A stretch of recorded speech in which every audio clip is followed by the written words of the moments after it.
현재는 지금 이제 2년, 마지막 년 차에 시작이 됐어요. 그래서 제가 굉장히 원래는 학태가 더 좋은데 피곤해 보이는 건 이제 부담이죠. 30개월 안에 프로덕트 내야 되니까. 그러기 때문에 저희 팀이 다들 원래 굉장히 밝은 친구들인데 더 진지해졌어요. 안녕하십니까.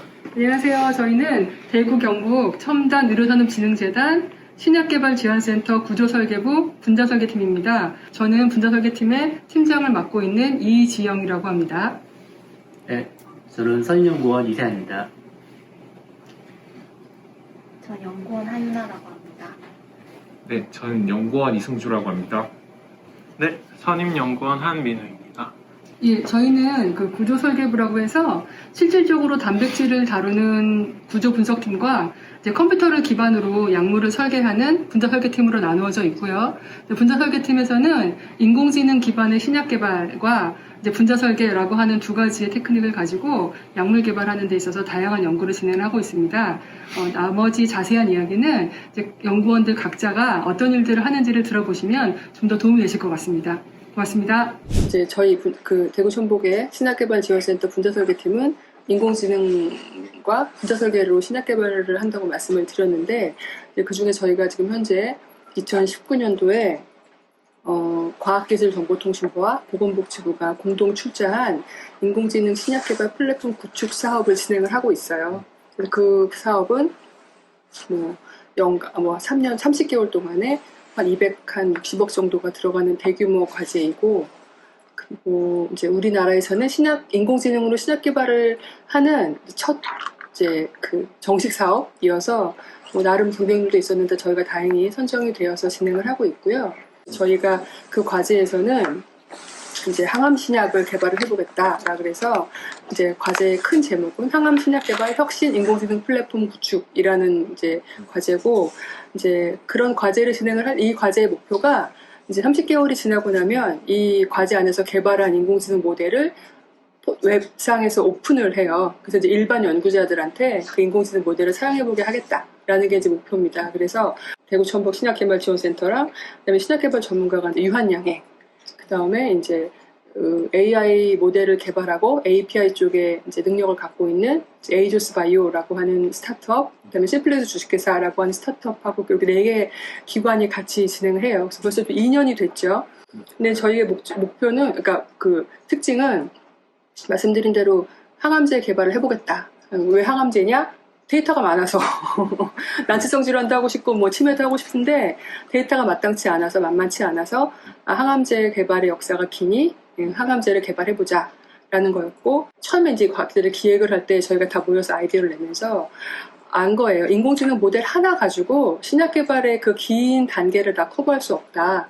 그래서 각 단계별로 모델이 따로따로 필요하다라고 생각을 했고, 이제 그게 정답인 거예요. 그래서 예를 들어 항암 효능을 예측하는 모델이 필요할 거고, 그 다음에 이 항암제가 어떤 기전으로, 생물학적 기전으로 효능을 나타낼 거냐, 그 기전을 밝히는 것.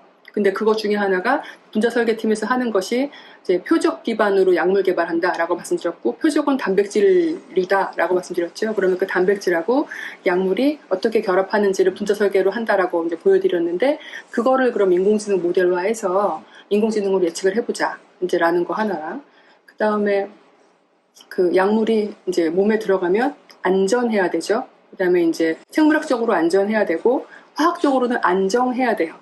그래서 이제 과연 얘가 독성이 있냐 없냐는 약물의 안전성을 얘기를 하는 거고, 화학적으로 얘가 저희가 스테이블하다고 표현하는데 깨지지 않고 잘 존재를 할 건가, 화학 구조가 변하지 않을 건가, 이런 거는 안정성이라고 이야기를 해요. 그래서 그런 거에 관련된 모델들 해서 총 7가지의 모델을, 인공지능 모델을 개발을 합니다. 이제 보시는 그림에 보시면 처음에 이제 그 7개의 모델을 가지고 하나의 플랫폼화 했고, 이제 마일런이라 그래서 이제 상표 등록을 이미 했는데, 그거는 대구 첨복의 신약개발 인공지능 플랫폼이에요. 근데 지금은 이제 항암제 개발하는 모델들이 들어와 있고, 이제 저희가 관심 있는 디지즈, 그러니까 질환 아니면 관심 있는 표적에 대해서 다양하게 조금 더 이제 모델을 만들 거고, 다음에는 저희가 정말 치매를 한번 해본다든가 해서 이제 레고 블럭 띄우듯이 블럭화해서 마일런이라는 걸 구축하겠다라고 해서 만들어놨는데, 그 1호가 이제 항암 신약 개발하는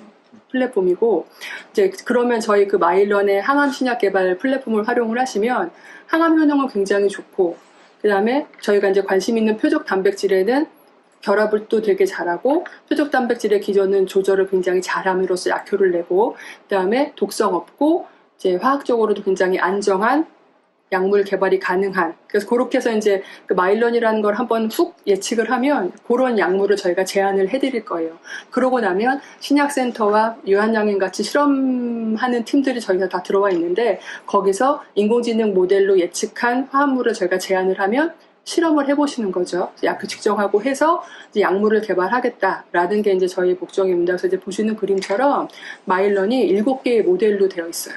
저 모델 하나하나가 이제 각각의 이름이 있고, 모델 개발은 대구 천복, 그 다음에 에이조스 바이오, 심플렉스 3개의 기관에서 합니다. 그래서 이제 저 모델을 약효 측정, 약효를 예측하는 것부터, 그 다음에 아마 2가지 정도, 3가지 정도의 모델은 타겟, 그러니까 표적에 얼마나 적합한지 표적 적합성을 검증하는 것, 그 다음에 마지막에 2개의 모델은 약물의 안전성, 안정성을 하는 것 해서, 그렇게 해서 저희가 나름 짜임새 있게 했어요. 모듈화 되었다, 그다음에 앙상블 모델이다라는 이제 워딩이 있는데, 모듈화 되었다라고 하는 거는 이제 7개의 모델을 각각 아이콘화 했어요. 그러니까 이제 앱처럼.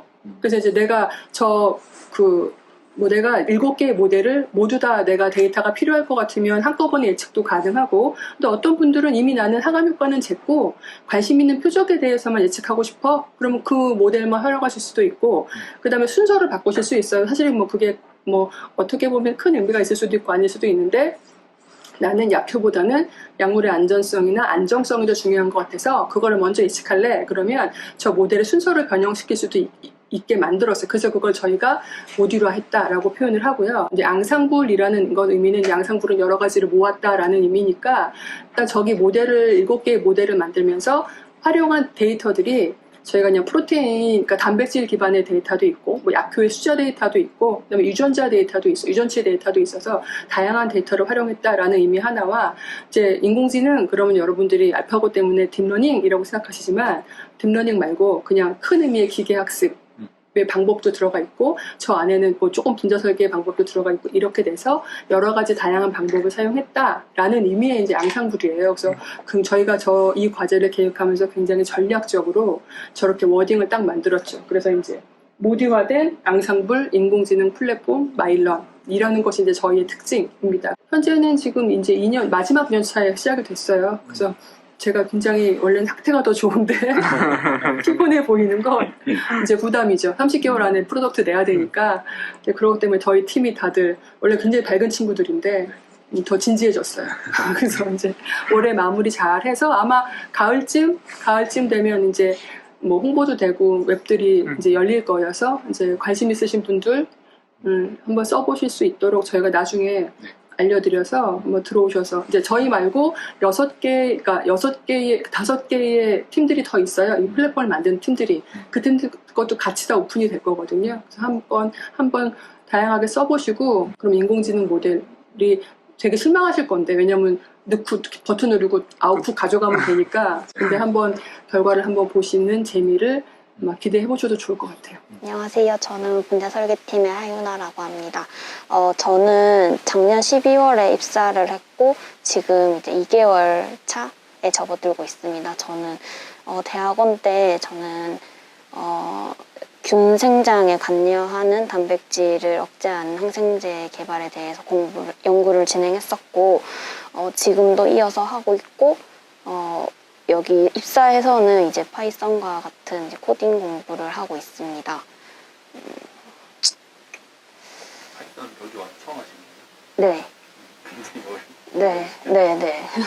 좀 어렵긴 한데, 그래도 가르쳐 주시는 분이 너무 훌륭하셔서 열심히 배우고 있습니다. 네. 다른 분들 하시는 거 보면서 거의 처음 들어왔을 때 12월에는 이제 신입 교육을 거의 진행했었고, 한지는 1월부터 시작했었어요. 네. 학사 때 하셨던 연구랑 네네. 지금 하고 계시는 이제 연구는 배우면서 네. 진행을 하시게 되잖아요. 네네.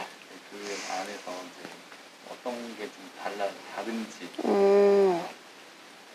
제가 석사 때는 저도 이제 아까 이세환 박사님이 하셨던 마이스트로를 이용해가지고 저도 그 단백질을 억제하는 항생 물질을 찾는 연구를 했었는데 지금은 아직 제가 파이썬만 하고 있고 그런 단백질 공부는 아직은 시작을 하지 않았어요. 그래서 만약에 시작한다면은 뭐 비슷한 연구나 그러니까 다른 타겟으로 비슷한 연구를 하지 않을까 생각하고 있습니다. 네.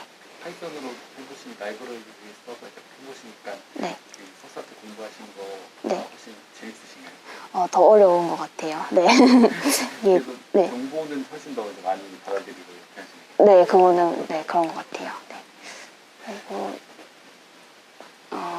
그래서 파이썬을 일단 하고 있는데, 좀 사고 방식이 그냥 사람이 생각하는 사고 방식이랑 조금 다른 것 같아서 그 부분을 따라가는 데 있어서 조금 힘든 것 같습니다.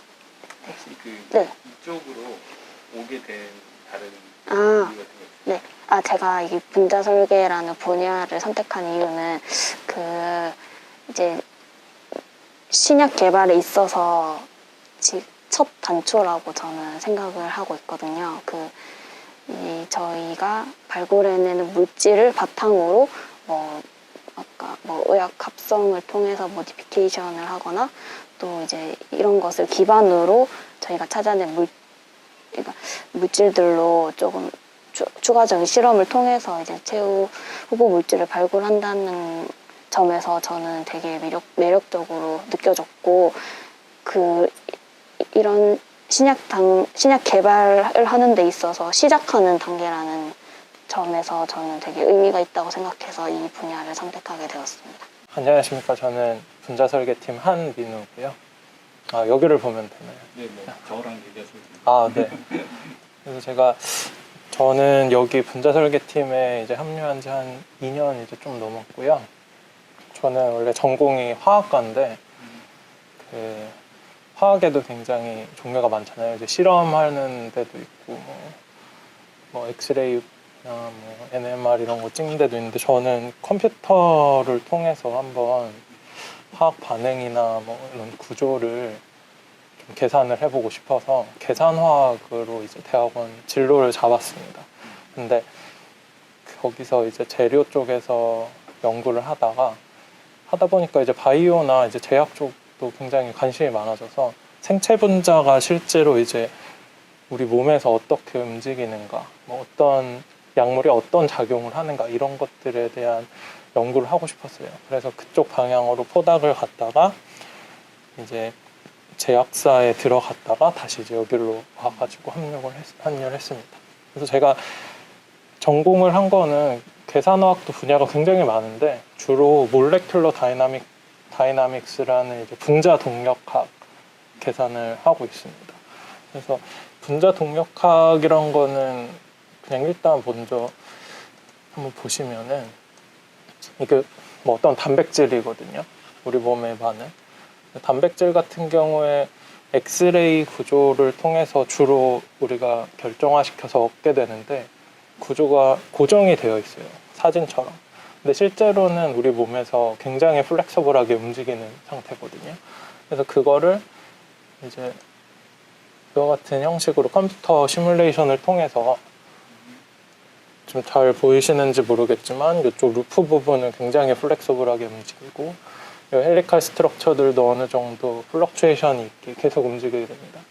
이렇게 움직이는 것을 분석을 해가지고 과연 이 단백질이 어떤 기능을 하는가, 그리고 어떤 형태를 갖게 되면은 액티브 상태인가 인액티브 상태인가 이런 것들을 보게 되고요.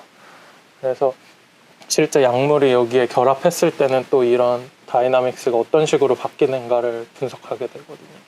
그래서 그런 연구를 이제 신약 개발에 좀 접목시켜서 실제 기존의 분자 모델링 파트와 또 더 나아가서는 인공지능까지도 같이 이렇게 접목시킬 수 있는 연구를 수행 중에 있습니다. 저기 움직이는 게 왜 어떻게 그러니까 뉴턴이안 방정식을 컴퓨터로 계속 푸는 거예요. 그래서 사실 분자 동력학은 뭐 이름에서 동력학이 나와서 아실지 모르겠지만 먼저 물리 쪽에서 시작됐습니다. 그래서 그 완전 탄성 충돌하는 뭐 이상기체의 움직임 그거를 먼저 컴퓨터로 묘사하려고 시작을 한 거예요. 그래가지고 했을 때 이제 뭐 볼츠만 콘스탄트도 구하고 뭐 이런 식으로 해가지고 했는데 그거를 좀 더 발전시켜서 이제 바이오 영역까지도 이렇게 적용을 시킨 거죠. 그래서 네, 굉장히 많은 컴퓨팅 파워가 필요한 영역이라 그래도 최대한 많이 적용을 한번 해보려고 노력하고 있어요. 네, 이거 말고도 이제 뭐 몬테카를로 시뮬레이션이라든지 그런 것들도 다 같이 하고 있고요.